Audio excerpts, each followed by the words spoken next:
Allahumma salli ala Muhammad wa ali Muhammad.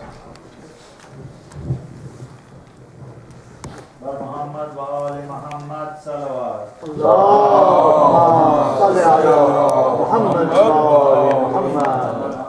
Scattered बैठेंगे और आप उनसे गुजारिश करूँगा मूवमेंट को एक नया शुरुआत के साथ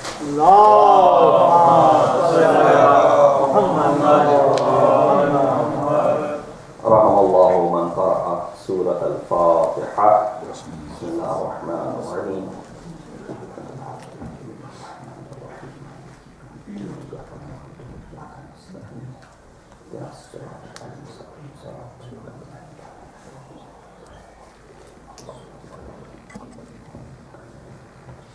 أعوذ بالله من الشيطان الرجيم بسم الله الرحمن الرحيم الحمد لله الذي قصرت عن رؤيته أبصار الناظرين وعجزت عن نعته أوهام الواصفين الحمد لله رب العالمين الصلاة والسلام على أشرف الأنبياء والمرسلين خاتم النبيين وبالقاسم محمد صل على محمد وأهل بيته الطيبين الطاهرين المعصومين الذين أذهب الله عنهم الرجس وطهرهم تطهيرا اللهم صل على محمد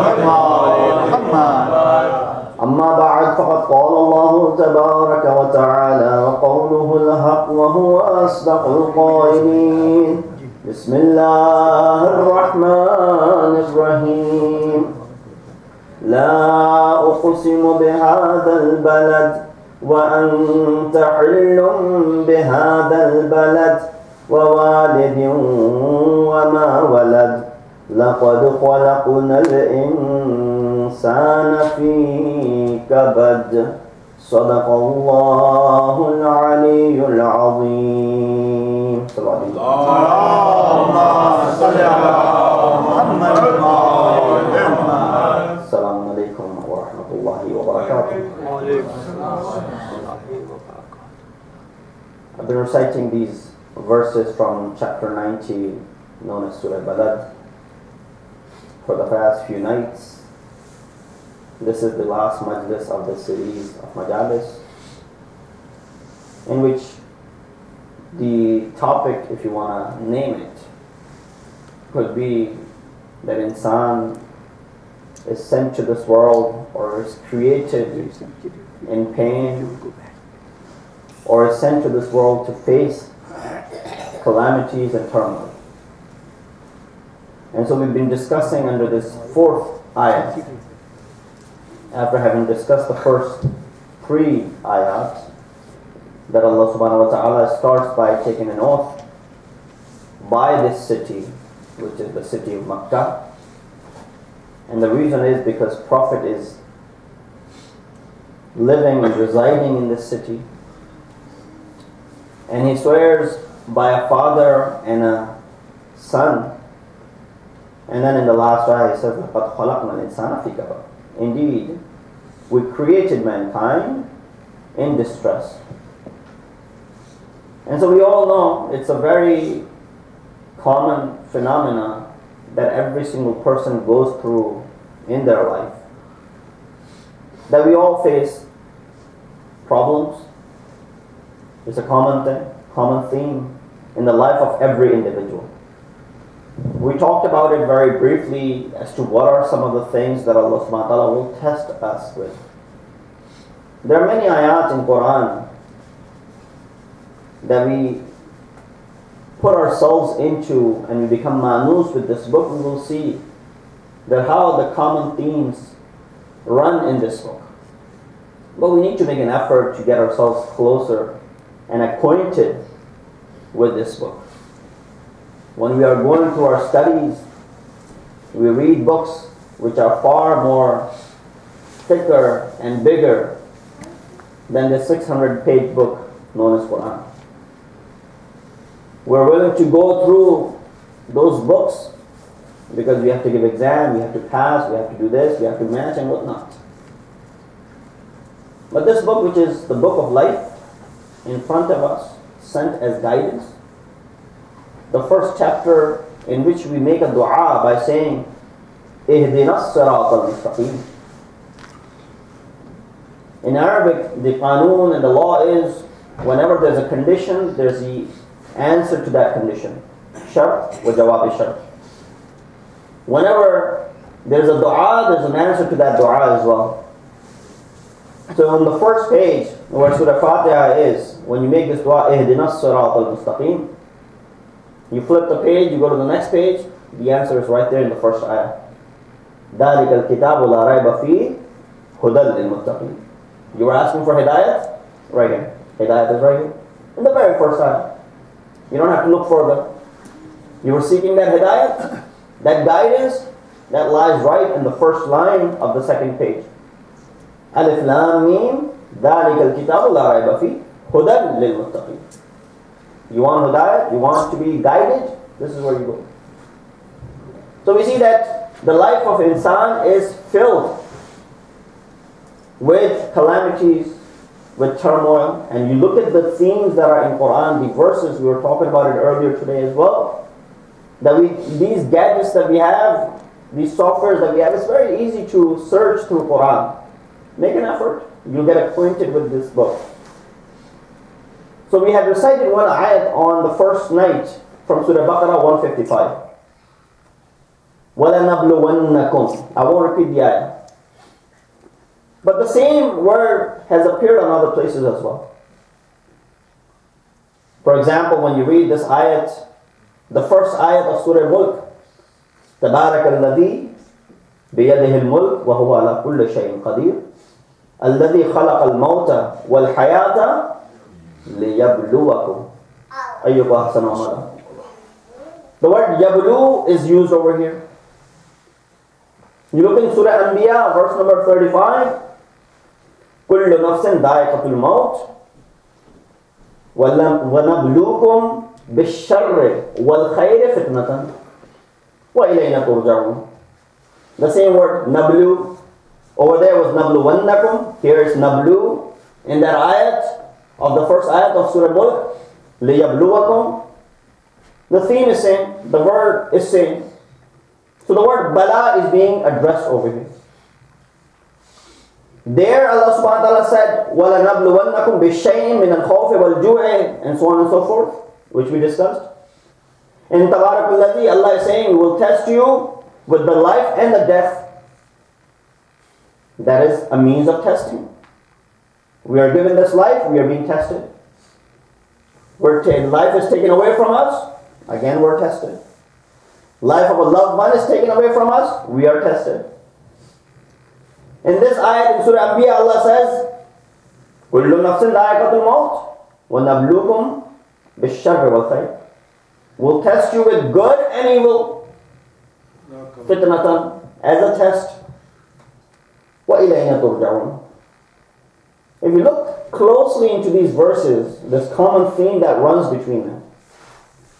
But there's also some very delicate points that are there as well. Allah subhanahu wa ta'ala did not say, إِلَيْنَا تَرْجَعُونَ. Or in other places he says, ثُمَّ إِلَيْنَا تَرْجَعُونَ. Rather it says, تُرْجَعُونَ. Those who know a little bit of Arabic, one is lazim, another is muta'addi. Tarja'un would have meant, then you will return. Turja'un means, then you will be brought back. Slight difference between the zabar and the fatha and the dhamma. Tarja'un means, you'll come back. Allah did not say that you will come back to us. He does not even trust insan that much, that we've given you this life, you will ever want to leave it. No, turja'un. ثُمَّ إِلَيْنَا تُرْجَعُونَ. You will be brought back to us. Because you wouldn't want to leave this life. because you have inhabited this life so much. When Abu Dhar was asked as to why do we have difficult time leaving this world, لأنكم أمرتم الدنيا, because you have inhabited this world. Imarat, you have done ta'mir of this world. You have established it, created it. وَخَرَّبْتُمُ الْآخِرَةِ, and you have destroyed the akhirah. Who would want to transfer from a place which is built to a place which is kharab? That which is ta'mir, nobody goes towards. That which is takhrib, you want to stay in ta'mir. You don't want to go towards takhrib. And this is where the test really is. So we see, we give examples, and we look at the examples, and we gave examples. So nobody is istisna, an exception from this law. Everybody will be tested. And when we look at the celebrities of this world, we think, that's the life. But then again, they have their own issues. And then, without giving the examples of celebrities of this world, would rather give the examples of the celebrities of Allah subhanahu wa ta'ala. Forget about the celebrities of this world. Their character is not good enough to be discussed on this minbar. So we'll rather discuss the celebrities of Allah subhanahu wa ta'ala. Who is the celebrity of Allah? Hazrat Adam is a celebrity. Look at the problems that Hazrat Adam has to face. From the very beginning, his own son kills his other son. Qabil kills Habil. A lot of people, those who used to go to, or were able to go to Syria, there's a grave of Hazrat Habil. Now a lot of people get confused between who was the killer and who was the one who was killed. Was it Hazrat Qabil or Hazrat Habil? It's very simple to remember. Qabil is Qatil, Qaf. Habil is Maqtul. And it's not Hazrat Qabil or... But nonetheless, Habil was killed. It's a very big calamity on a father that he's got two sons. One is going to go ahead and kill the other one. Then for whatever reason that Allah subhanahu wa ta'ala expels him from Jannah, he comes to this land. Another calamity is that he does not know where his wife is. Eventually, after many seasons, they meet each other where? In the land known as Arafat. One of the reasons the land Arafat is known as Arafat is because where Hazrat Adam and Hazrat Hawa met, they recognized one another. Arafat comes from Arafat, to know one another, they recognize one another over there. It's a big calamity. You're looking for the only individual on the world, on the face of the earth, that's your wife. Or wife is looking for the husband, and they've been separated for so many seasons. So his calamity continues. You come down to Hazrat Ibrahim, in regards to whom Allah subhanahu wa ta'ala uses the word ibtila. What does he say? وَإِذِ ابْتَلَىٰ إِبْرَاهِيمَ رَبُّهُ بِكَلِمَاتٍ فَأَتَمَّهُنَّ. That we tested Ibrahim. He's spelling it out for us. Ibtila coming from the same root of bala. Nablu, nabluwannakum, yablu, and ibtila. Same root word, bala. We tested Ibrahim. And we all know the test of Ibrahim. He's thrown into the fire. He's been asked by Allah subhanahu wa ta'ala to leave his family, biwadin ghayri zi zar', a place which is not inhabited. Nobody lives there. There's nothing over there. Imagine you and I are asked to go ahead and leave our families in a remote area. Nobody lives there. How many of us would be able to take up on this task? We would not be able to do so. And he leaves them there. And then there were many other tests that Hazrat Ibrahim, a celebrity of Allah subhanahu wa ta'ala, has to go through. And it's not just limited towards the men, you'd say. No, women also have to go through tests. A lady who's known as a masuma, the one In regards to whom Allah subhanahu wa ta'ala says, Inna Allah stafaki wa tahharaki wa stafaki. Allah Nisa al-Alameen. In regards to Hazrat Maryam, that we chose you, we purified you, we chose you. First, she's given the news that she will bear a child. Oh Allah, how is it possible? No, it's possible for Allah. Okay, now that you have given her this trouble or this painful process, at least make it easy for her. You and I, when we have in our families this sort of situation, we make sure that we provide utmost comfort to the ladies. Nothing is done even from the mental aspect to disturb them, let alone from the physical aspect. But she chooses maqanan sharqiyya, and she goes out. Oh Allah, please provide food for her. Huzzi ilayki. Oh Maryam, shake the trunk of this tree, fresh dates will fall. Oh Allah, can you not bring food for her with ijaz, with mu'jiza? Why are you making a pregnant woman shake the trunk of a tree? And if you ever tried shaking the trunk of a tree, I don't know how successful have you been. It's not an easy thing to do. Tusaqat alayki ratuban janiya. Fresh dates will fall for you. Eat them.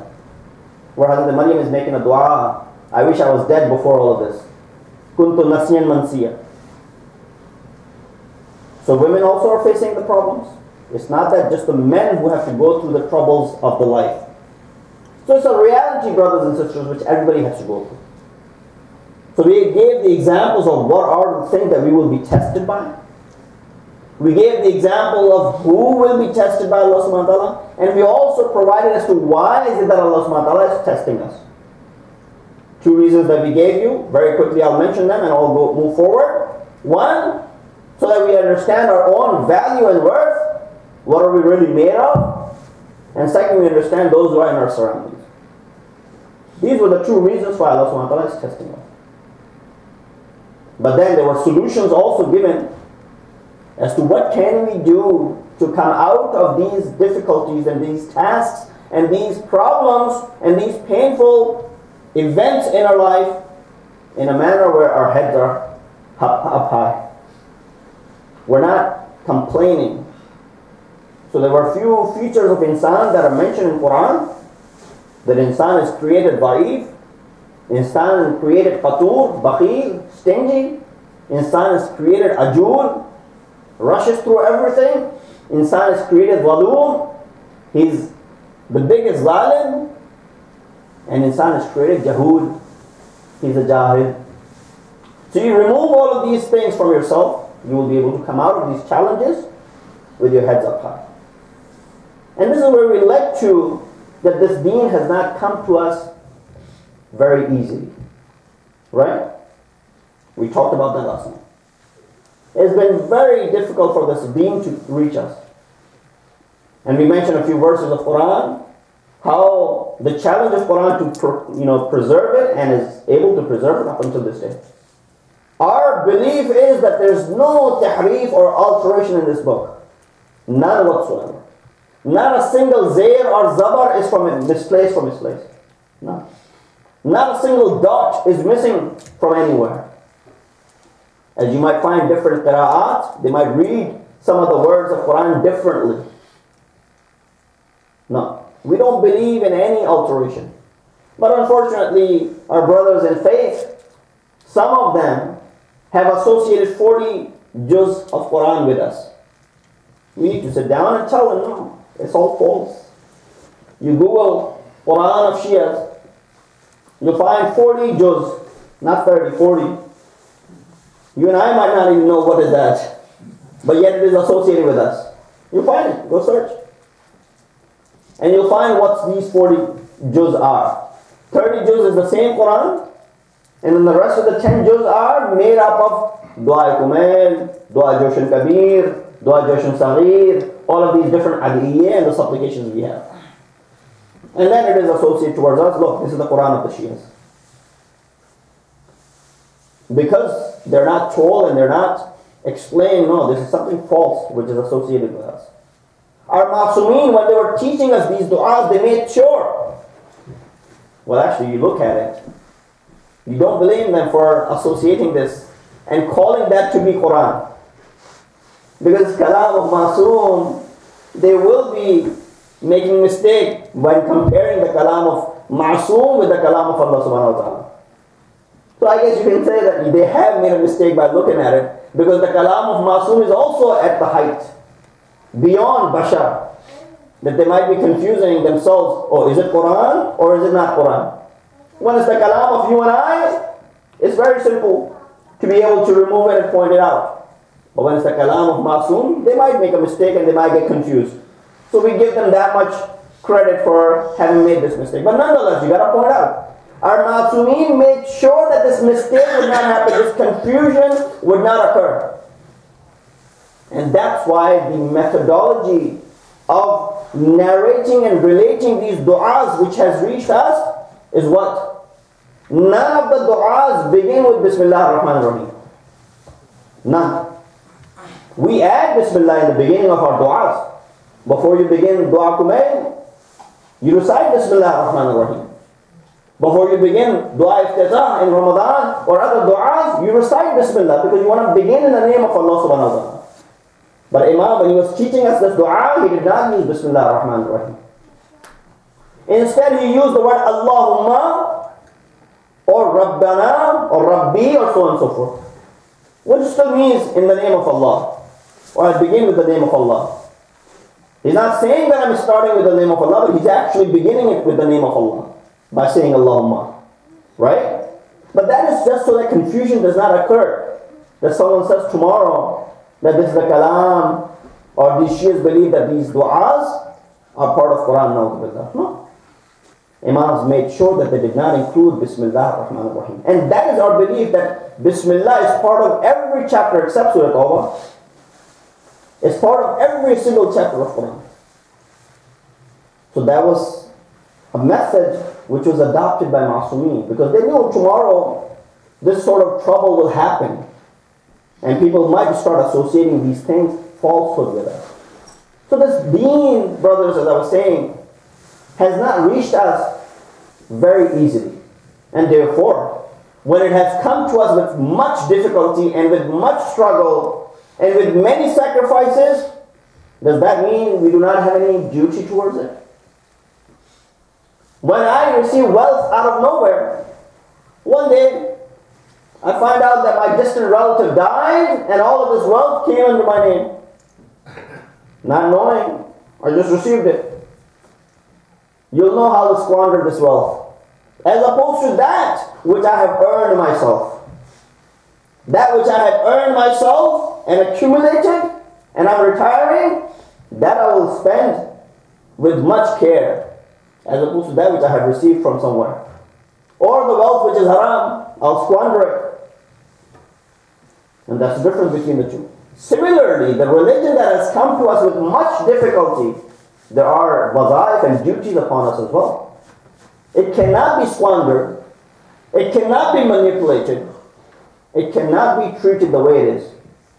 Every single one of us will have duty towards this religion. And it's a five-fold formula that I want to present in front of you. Sallallahu Muhammad.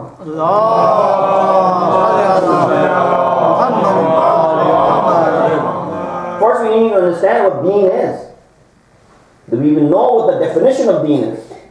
When you look it up in the dictionary, deen means reward, compensation. But in terminology, it means set of doctrine or laws which govern the life of human beings. Without deen, the life of human is the life of animals. So that's what deen does. It brings us out of animalistic life and gives us a life of human. And that's what the definition of deen is. But for that, so that the kids over here understand what deen is, if someone asks you, what's deen? Not just the definition of it. What is deen? Deen is the name of 3 A's. 3 A's. What are the 3 A's? Aqaid, Ahkam, Akhlaq. 3 A's. They're Arabic words, but it's a nice way to just remember triple A. So you got aqaid, which is set of your beliefs. You got ahkam, which is the practices that you perform. Third, you have akhlaq. You have these 3 things, that means you have deen. You don't need a 4th thing. Everything falls under these 3. Under aqaid, we have imamat. We have nubuwwah. With imamat comes this institution of azadari. So nobody should say, oh, where's azadari then? Well, it's right here. It's under this imamat. And then you got all your practices under ahkam. And then you got what? The akhlaq. Without akhlaq, these aqaid and ahkam would also be meaningless. Right? These are the 3 things that you need. You don't need philosophy. You don't need mysticism. You don't need to have observation and shuhud and all of those things. You don't have to become urafa and whatnot. No. If you want to go down that path, first make sure that you secure these 3. A person came to the teacher and the ustad of Allama Tabatabai, Qadi Tabatabai, and he said, I want to learn Sayyid suluk. Sayyid suluk is the terminology used by urafa and philosophers that journey towards Allah subhanahu wa ta'ala. He said, first go ahead and have good suluk with your family, then come to me.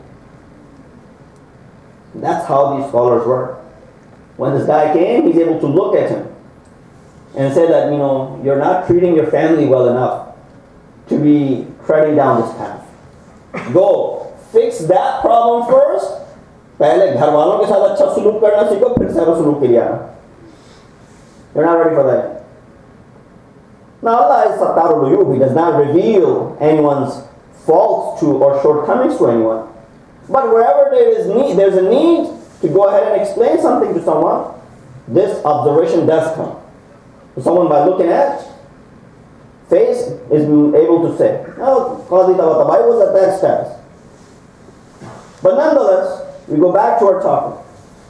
You don't need anything beyond these 3 things. You have aqaid, firm beliefs. You have ahkam, you perform them. And you have akhlaq. These things are there, you don't need a 4th thing. That is the summary of deen. So what is our duty towards this deen? First, ma'rifat of this deen. Recognition of this deen. Knowledge of this deen.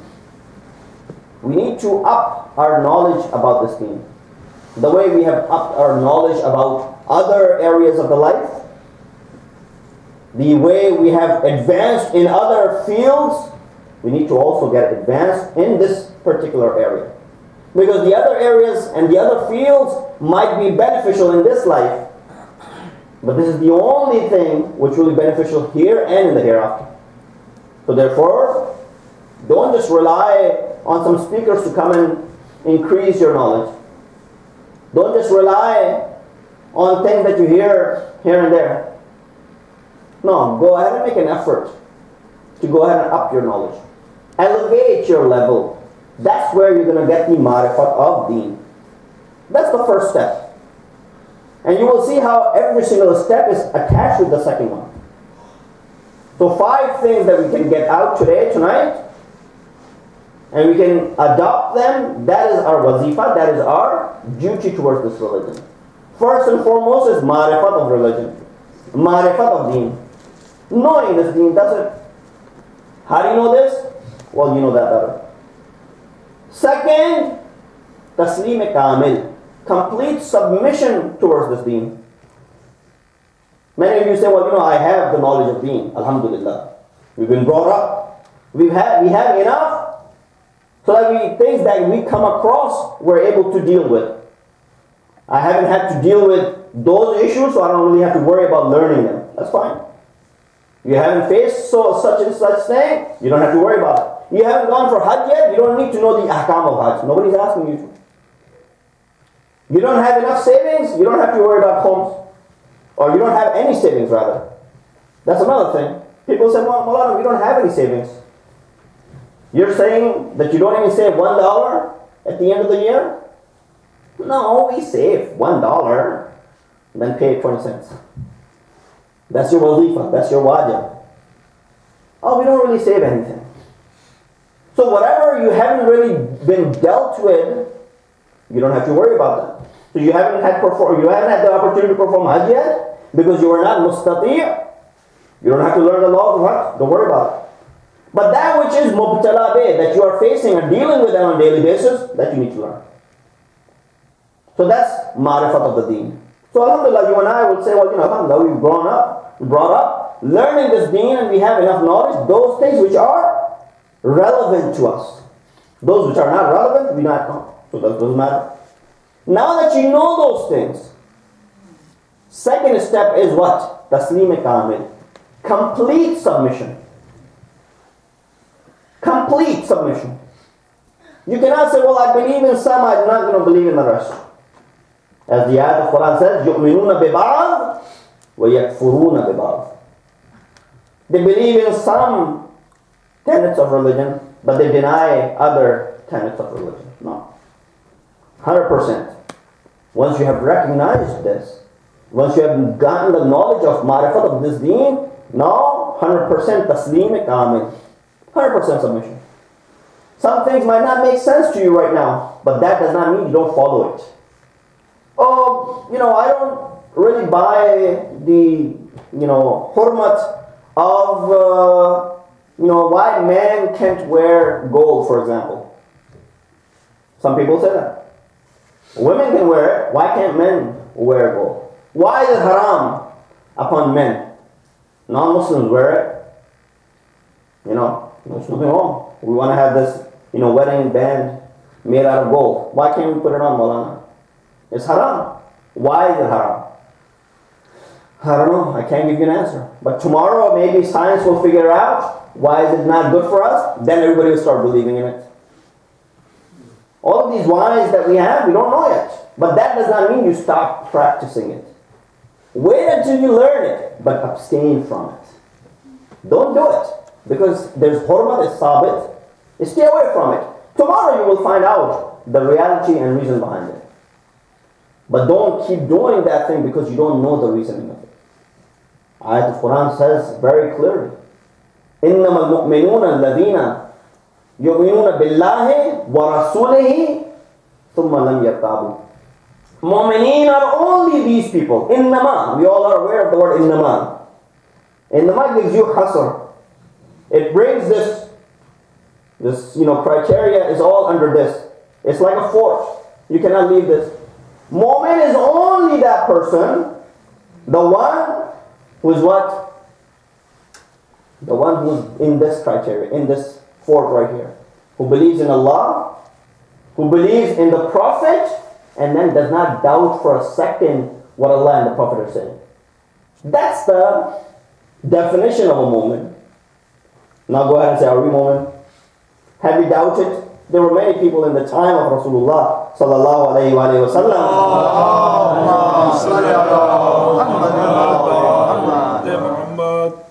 who doubted. Or today I have doubt about the nubuwwat of this Prophet. No, you can't doubt for a second. You cannot. So therefore, complete submission. I'm going through it very quickly. Third, once you have the ma'rifat, second, you need to be completely submissive towards it.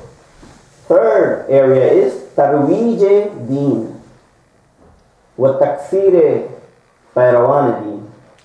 Is spreading this religion and increasing the followers of the religion. The objective over here is not so that demographically speaking we are more in numbers. No. Anyone could be that. That does not have any impact, none whatsoever. That's not what Islam wants. A factory of people converting to Islam. No.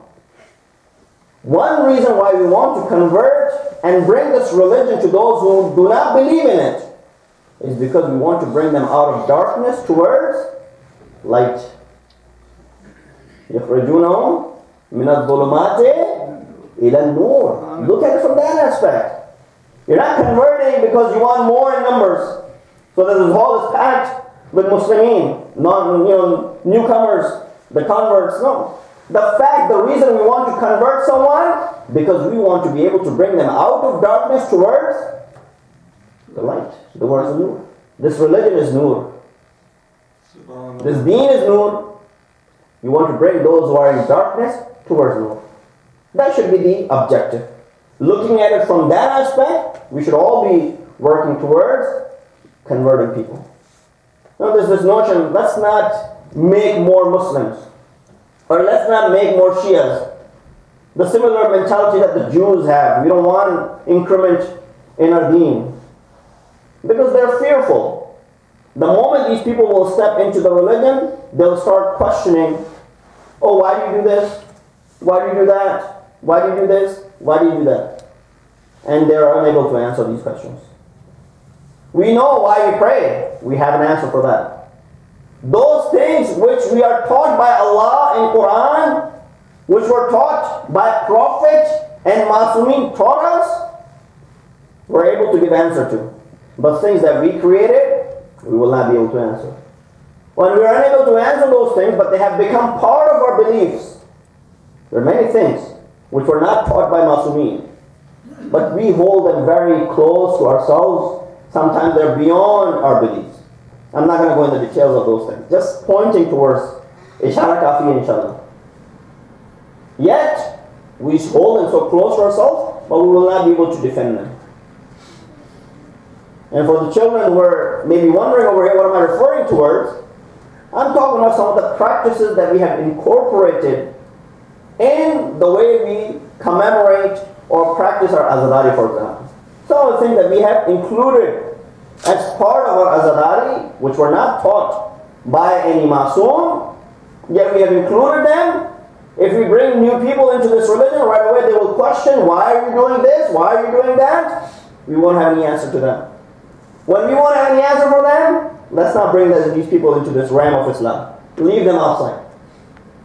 So that's the third thing. You need to increase. That is your duty. Once you have attained the marifat, second, you have become taslim kamil. Third duty is to takfir, is to convert, is to go ahead and propagate this religion. Once you're at that level. See how the wazifa is getting stronger and stronger as we go along. First it was very easy, knowing the religion, getting to know the deen. You can take a course in college and university, you can get to know the religion. But even non-Muslims learn this religion, yet they don't follow it. Then it becomes difficult to go out and follow, and not just follow, be completely submissive towards it. Then it becomes even more difficult. Now that you have learned and adopted it, now go ahead and start propagating. That was the third level. Fourth, Difa az-Deen, defending this religion. Do we have enough knowledge to go ahead and defend it? When we are all over here in our masajid, in our imam bargas, we're all among our own folks. We're all, mashallah, followers of Ahlul Bayt. Let's not divide ourselves further into more groups. These ayat, وَاعْتَصِمُوا بِحَبْلِ اللَّهِ جَمِيعًا وَلَا تَفَرَّقُوا, and so on and so forth, they're there for us. Let's not divide ourselves further. Well, as we get more divisions, we'll be weakened. The weaker we get, it'll be easy for the enemy to penetrate and, put us out of our misery, for example. The first and the biggest problem that they had was Islam. They said, let's break this Islam. So they said, well, there are two groups, Shia and Sunni. Let's work on breaking these two. Okay? We'll break these two. So they created this fitna al-Wahhabiyyah. Right away, they're able to separate Shia and the Sunni. Those of you who were brought up and lived in Pakistan, or I don't know if it's gone to that level in India yet, you can say, even I can say, when I was young, back in the 80s and 90s in Pakistan, there was really no prejudice, none whatsoever between Shia and Sunni. Or at least they were brought up in a way. The many of our Sunni friends would attend the julus, processions. Some of them even go further beyond that, do matam as well. They would hold sacred these alam and they'll show respect towards them. But today that's not the case. Today you're hiding your identity by saying, no, I'm not Shia, for example. Or you don't want anything to do with the Shia, for example. So we see that this trend became apparent when Wahhabiyyat was installed by the enemy to go ahead and divide these Shias and Sunnis. Now that they were successful in dividing Shias and Sunnis, they said, now what the problem is? The Sunnis are not really the big problem. Shias are the big problem. They have this jazba. Let's go ahead and break them. How do we break them? The most delicate or nazuk cheese in the darmiyan jo hai wo azadari hai. Let's go ahead and cause problem in this azadari and we'll be able to divide them. So right away they started infiltrating. It started incorporating things into this very sacred ibadat of ours. And now you see, there are very obvious groups within the Shia madhab who hold all of these things so sacred, and yet anyone comes about saying against it, right away, they're subject to their wrath and anger. And then some of these Sunnis also, they, by putting on the guise, in the guise of Shia, they come up on these members. And then they put these things into our layman's minds as well. So this phenomena of Shahadat al-Salisa that is going on in Pakistan, for example, it has made it to United States, unfortunately. This phenomena is here as well. Now people are questioning. I'm getting these questions. Maulana, can we or can we not recite the Shahadat al-Salis, third Shahadat in Tashahhud or not? Can we or can we not? Right away this question was, some Maraji said this, some Maraji said that. There were actually some Sunni scholars who converted, went up on the minbar, these riwayat are there in our books, quoted these riwayat to go ahead and create this fitna as well. Now there's a division. If you don't say the Shahadat, a Thalitha in namaz, you are munkir vilayat Ali ibn Abi Talib. I'm munkir vilayat of Ali because I don't say Shahadat Salah in my namaz. How's that? So right away these things were created. We need to be able to defend this religion. I'm steering away from my topic. We need to be able to defend this deen from all of these different aspects that have been added to it. That's the fourth. Yes?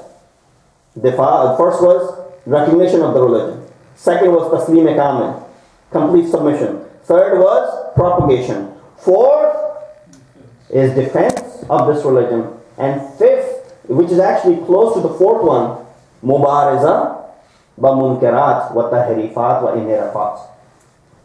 Standing up against all of these inhirafat which are now becoming part of this religion. You should be able to speak up against that, regardless of what happens to it. You should have enough guts to be able to stand up against these things. These are some of the wada'if, without going into very, very little minor details of it. Just highlights of these things that are presented in front of you. These are our wada'if. These are our duties. وَمَنْ يَبْتَغِ غَيْرَ الْإِسْلَامِ دِينًا فَلَنْ يُقْبَلَ مِنْهُ وَهُوَ فِي الْآخِرَةِ مِنَ الْخَاسِرِينَ. Surah Al-Imran says what? Whoever chooses a religion other than Islam, it will not be accepted from him. Among the losers this person will be. وَهُوَ فِي الْآخِرَةِ مِنَ الْخَاسِرِينَ. This person will be among the losers on the day of judgment. It will not be accepted by him. Allah subhanahu wa ta'ala will not accept it. So this is again going back to the ayat that I started with. لَقَدْ خَلَقْنَا الْإِنسَانَ فِي كَبَدٍ. One of the problems